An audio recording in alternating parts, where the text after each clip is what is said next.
আজকে আজকে না 2 দিন আগে 17ই আগস্ট একটা ঘটনা ঘটছে। সেটা হচ্ছে প্রধানমন্ত্রী যাচ্ছে সম্ভবত ওই যে লাল সবুজের যে বাসটা সেটা দিয়ে যাচ্ছে বা তো সেটার মানুষজন আপনার ইলেকট্রিসিটি বিল নিয়ে গিয়ে ওই বাসের সামনে গিয়ে দাঁড়াইছে, মানে আই মিন বাসটা থামতে চায় নাই। সম্ভবত তারেক রহমান সাহেব যদি ভিতরে থেকে থাকে হয়তো বা উনিই বলছে যে কি হয়েছে কি হয়েছে। ও মানে পরে দেখলো যে ইলেকট্রিসিটি বিল। তো সিকিউরিটি দায়িত্বে যারা ছিলেন তারা তাদেরকে সরাই দিয়ে পরে আবার বাসটা চলে গেছে। আমি বলবো মানে তারেক রহমান সাহেবের উচিত ছিল আহ, যে অ্যাটলিস্ট একটা মেসেজ দেওয়া ওইখানে যে আপনার এই যে যেই কি প্রবলেম হয়েছে এই এলাকার যিনি দায়িত্বে আছেন, ওয়ার্ড কাউন্সিলর হোক বা মন্ত্রী হোক এমপি হোক যাই আছে, ওনার কাছে এই অভিযোগগুলো দেন, আমি পরে দেখব। তারেক রহমান সাহেব মানে ইলেকট্রিসিটি হচ্ছে বাংলাদেশের এখন মেইন ক্রাইসিস।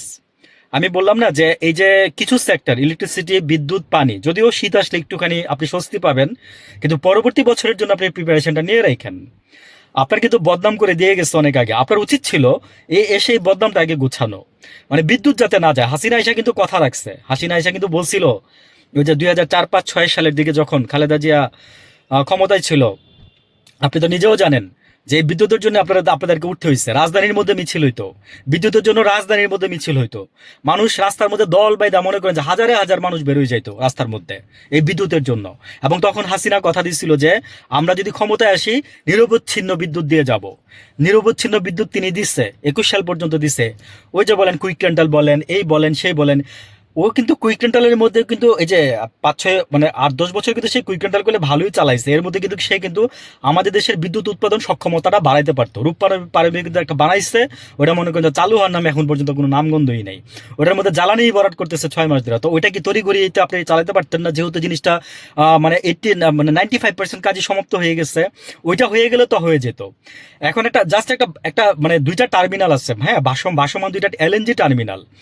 ভাসমান এলএনজি টার্মিনাল কি করে, মানে এলএনজিটা যখন জাহাজের ইয়াতে ভরা হয় তখন এলএনজিটা আপনার গরম মানে মানে জমে থাকে, তরলটা জমে যায়। গাড়ি তো ঠিক তাই, যাদের গাড়ি আছে তারা বলতে পারবেন এলএনজি গাড়ির পাওয়ারের সাথে সাথে ওইটা পাওয়ার থেকে একটা মানে গরম পানির পাওয়ার পরে সেটা গরম হয়, তারপরে ওই ওই মানে ওইটা তরল হয়, দেন তারপরে আসে ওই ওই টার্মিনালটা একটা নষ্ট হয়ে রয়েছে।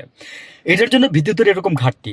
হ্যাঁ, আবার আরেকজন বলতেছে তার উঁচা লম্বা তার, এই জন্য মনে করেন যে তার লম্বা মন্ত্রী বানাই দিচ্ছে।